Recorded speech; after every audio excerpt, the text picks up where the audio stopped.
Dulu tuh waktu gue SMP, gue tuh lumayan sering pergi berdua sama mak gue. Jadi paling sering sebenarnya ke mall. Nah suatu hari ini mak gue minta temenin untuk ke klinik kecantikan. Itu pertama kalinya gue kesana, dan mak gue juga pertama kalinya untuk treatment. Jadi gue bersemangat sekali pas diajak sana, dan berpikir dari rumah kayak, wah treatment nih, gue juga pengen treatment. Karena ya sebagai bocil genit yang ingin glow up gitu, gue excited parah deh pokoknya. Tapi sampai sono lo tau apa? Gue kagak di treatment, cuma mak gue doang. Jadi gue di sana tuh cuma nemenin, ya bener-bener nemenin, nunggu tuh ada kali sejaman lebih. Perasaan hati dongkol, tapi gue nggak berani ngomong pada saat itu. Jadi pas nyampe rumah baru gue bilang, karena gue tahu minggu depan mak gue akan balik lagi ke sana. Jadi gue minta untuk treatment, ikut treatment juga buat minggu depan. Terus gue nggak diizinin karena pada saat itu gue kelas 1 SMP, umurnya masih belasan tahun, di bawah umur banget. Itu berapa sih kalau kelas 1 tuh? 14 ya, umur 14 atau 13 tahun gitu. Pokoknya kayak masih kecil, dan sebenarnya muka gue juga gak kenapa-napa, cuma ya kusem aja gitu. Jadi kayak ya emang tidak seharusnya lo facial di umur segitu, tapi gue kan gak mau, karena gue melihat mak gue setelah treatment tuh mukanya kayak bener-bener glowing, mulus, cakep, bersih gitu. Jadi gue juga pengen. Akhirnya lo tau apa? Gue ngumpulin duit dan gue memutuskan untuk pergi treatment sendirian.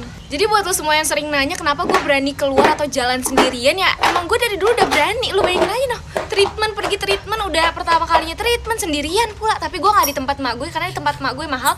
Gue kemana? Gue ke Detos. Gue keliling-keliling, akhirnya gue menemukan facial di salah satu salon yang ada di Detos. Harganya murah, cuma berapa ya, 50.000. Ya udah, akhirnya gue masuklah ke dalam gitu. Terus treatment deh nih, excited banget gue pertama kalinya kan. Terus muka gue dibersihin, dicabut komedonya, itu bener-bener cepet banget. Mungkin karena emang gue gak punya terlalu banyak komedo, kayak kurang dari 15 menit udah kelar. Terus tiba-tiba mbaknya ngomong, mau sekali dimaskerin gak kak? Gue bingung kan, kayak bukannya facial ini udah termasuk masker ya. Terus gue bilang aja kayak, iya mbak sekali dimaskerin. Udah selesai dimaskerin langsung lah bayar. Pas gue bayar, gue inget banget gue cuma bawa duit 80.000, dan gue udah bilang kan harga 50.000 di banner sebelum masuk salon. Pas bayar berapa mas semuanya? Mbaknya nanya, tadi sekali dimaskerin gak kak? Gue bilang iya, totalnya jadi 75.000. Gue yang kayak, hah? Ini, terus gue bilang kan, oh ini jadi 50.000 tuh beda sama masker? Iya kak beda, masker facial 50.000, masker 25.000. Gue yang kayak, masker apaan 25.000? Untungnya duit gue masih sisa goceng, bisa untuk gue naik angkot pulang ke rumah. Sumpah dari situ gue gak pernah bawa duit pas-pasan lagi ke suatu tempat deh. Top nawarin orang makan basa-basi. Sampai sekarang aku masih kapok banget sama orang yang nawarin makan, padahal cuma basa-basi. Jadi pernah aku sama teman aku itu lagi mandi-mandi di sungai. Perjalanan pulang, kita udah ganti baju, tiba-tiba hujan deres. Ketepatan sungai itu gak jauh dari rumahnya tante temanku ini. Akhirnya kita pun singgah sambil berteduh di sana dengan keadaan perut kita yang lagi lapar. Pas nyampe di rumah tantenya ini, tantenya itu lagi makan sama anaknya. Akhirnya tantenya ini nawarin kita buat makan. Karena masih saudara, temanku ini gak sungkan-sungkan buat terima tawarannya. Apalagi saat itu aku sama temanku perutnya lagi lapar banget. Saat teman aku bilang iya dia mau makan, tantenya langsung kebingungan. Terus menjawab dengan terbata-bata gitu, nyuruh kita buat cek makanannya ke dapur. Tapi pas kita cek ke dapur, ternyata makanannya itu udah habis. Kita buka rice cooker, ternyata tinggal kerak.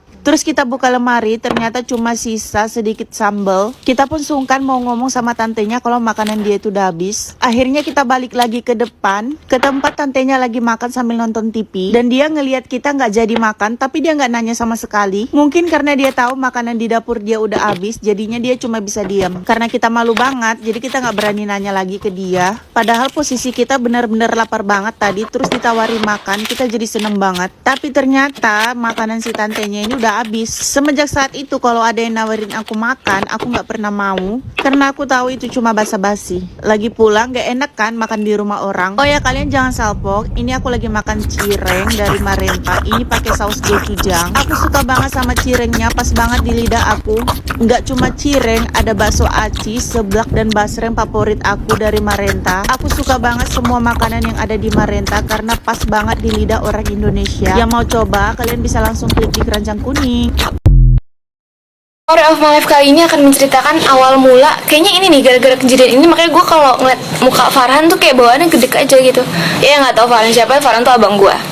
Jadi ini berawal dari waktu kecil, waktu gue SD. Emak gue ini sangat-sangat ambisius orangnya.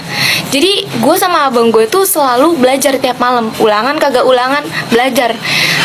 Libur itu cuma malam minggu, jadi sisanya setiap malam belajar dari jam 6 habis maghrib sampai jam 8 malam. Jadi nggak ada tuh yang namanya gue main malam-malam, tuh nggak ada. Apakah dengan belajar setiap hari gue dan Farhan menjadi orang yang pintar di kelas? Tidak. Kenapa? Karena ketika disuruh belajar, udah gini doang nih buku, kagak dibaca, jadi kayak bengong doang. Nah, suatu malam belajar nih seperti biasa kan, cuma karena gue lagi gabut gitu, gue males banget bengong-bengong doang tuh. Akhirnya gue iseng, samping gue tuh lemari, gue coret-coret lemarinya pakai pensil. Gue pikir itu bisa dihapus, bunda, ternyata gak bisa. Mana gue coret-coretnya gede-gede banget lagi, tulisan 1, 2, 3, 4, 5, 6, 7, 8, 9, 10. Itu gede banget, kayak satu sisi lemari itu penuh sama coretan gue. Agak panik tapi masih enjoy karena mak gue belum nyadar gitu, jadi kayak masih tenang-tenang aja. Nah, suatu malam abang gue yang duduk di situ gitu, gantian, gue nggak duduk di situ pas belajar. Dia melihat tulisan coretan itu dan dia tahu gue yang mencoret. Pas mak gue kelar sholat isya nih, pas keluar kamar, mulutnya lemes lu, dia ngadu ke mak gue. Dan kayaknya mood mak gue tuh lagi nggak bagus nih. Padahal udah emak-emak kayak remaja labil, tau nggak, moodnya naik turun. Nggak bercanda, mak, bercanda. Ya udah, bukan hanya omelan yang gue dapatkan, tapi pukulan, tonjokan pakai celurit. Tuh gue kaget, dari mana nih celurit gitu kan. Ternyata mak gue dulunya suka tawuran, yoi. Apakah gue menangis? Oh, jelas tidak. Gue pakai wapak di situ kan, jadi gue kayak ayo pukul lagi gitu. Enggak dong, enggak lagi lah. Gue nangis, sambil nangis tuh gue ngeliat abang gue ketawa di pojokan. Terus kayak dalam hati gue tuh, karena gue saat itu belum belajar ngomong kasar ya, belum tahu tuh kata-kata kasar, jadi kayak dalam hati gue cuma goblok, tolol gitu. Enggak, gue nggak pendendam, gue nggak marah sekali sama abang gue, kayak biasa aja karena emang gue yang